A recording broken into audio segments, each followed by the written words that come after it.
제호의 이야기가 흐르는 밤에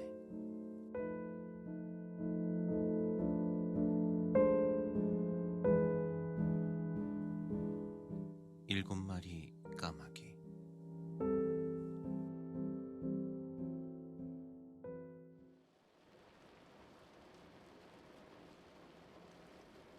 옛날 깊고 깊은 산속 마을에 일곱 아들을 둔 부부가 살고 있었어요.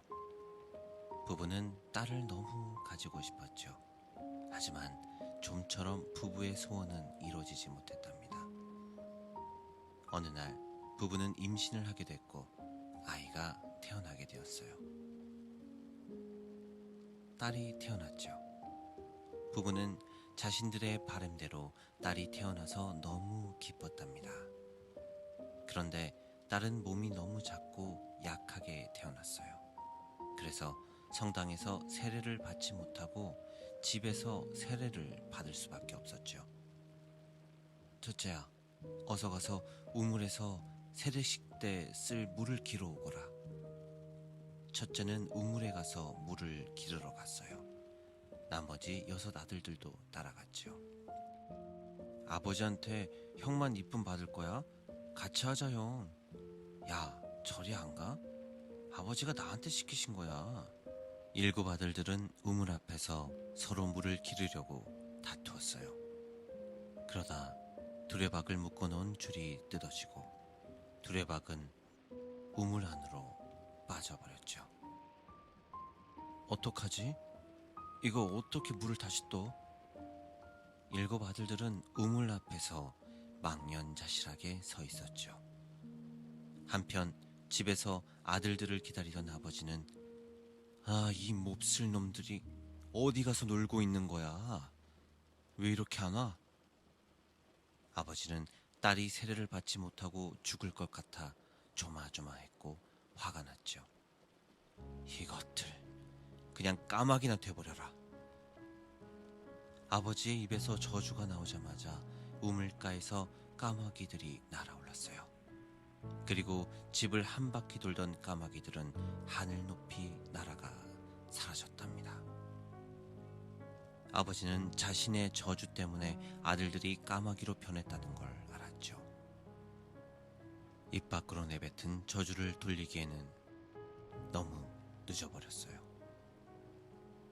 부모는 잃어버린 7 아들 때문에 슬펐죠. 그 대신 어린 딸을 더욱더 아끼며 키웠답니다.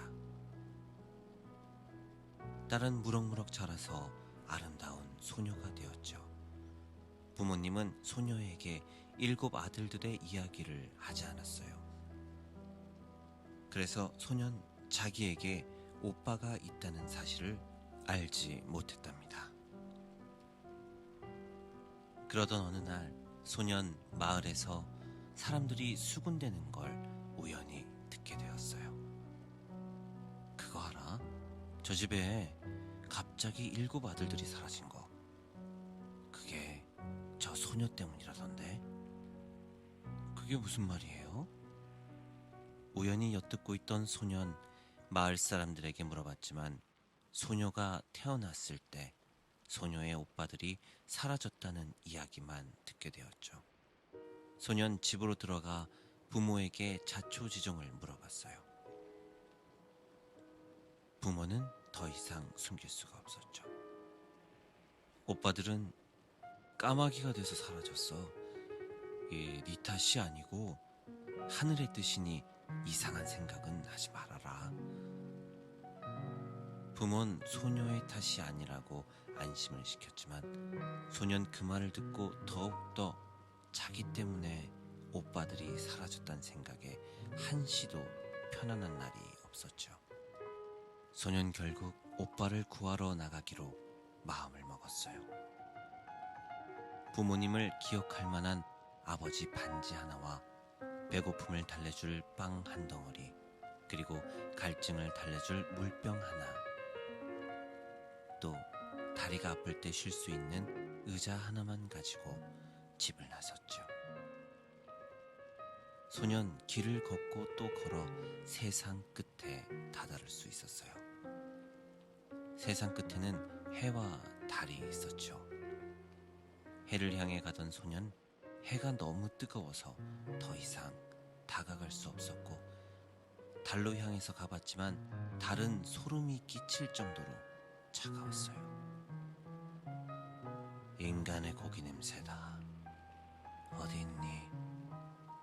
달은 소녀가 나타나자 소리를 쳤고, 소년 너무 무서워 달에게서 멀리 도망을 갔답니다.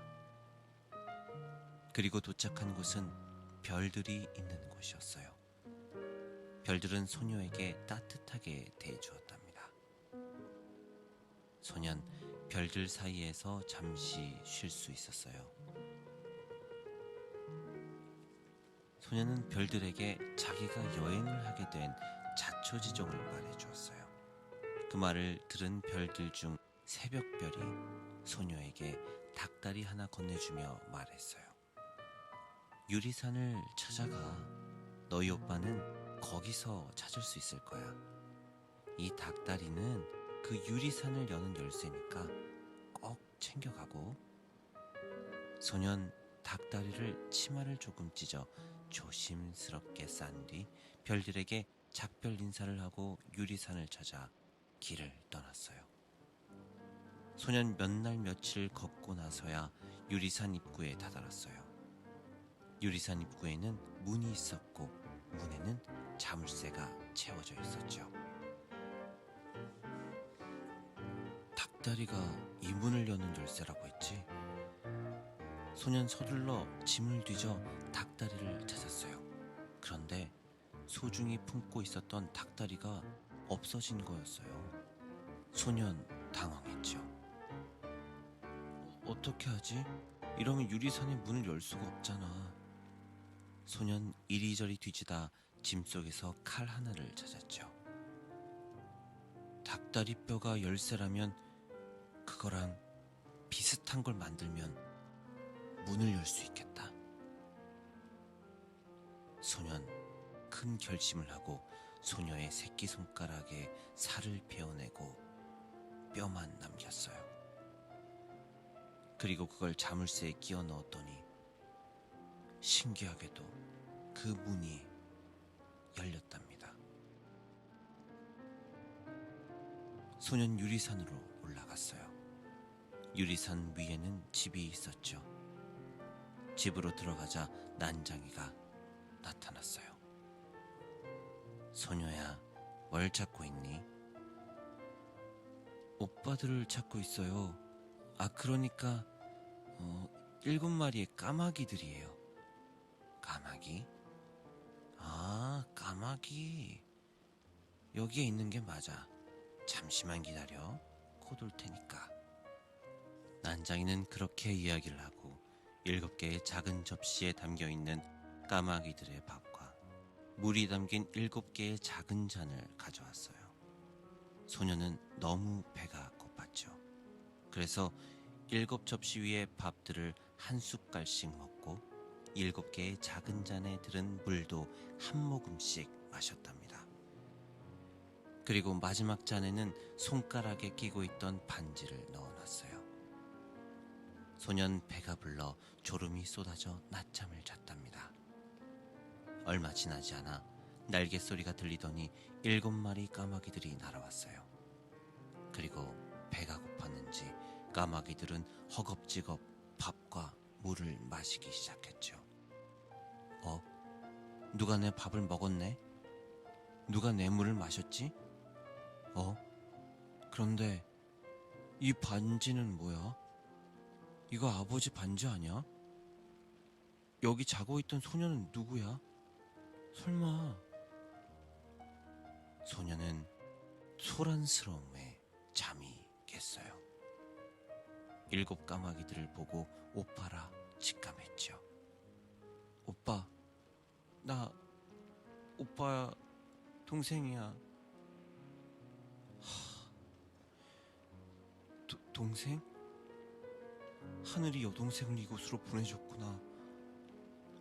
그럼 우리도 이제 구원을 받을 수 있어. 잘 왔다, 동생아. 고마워. 소녀와 7 까마귀들이 얼싸안았어요. 그러자 7 까마귀들은 저주에서 풀려 인간의 모습으로 돌아왔답니다. 소녀와 7명의 오빠는 집으로 돌아가 부모님과 행복하게 오래오래 살았어요.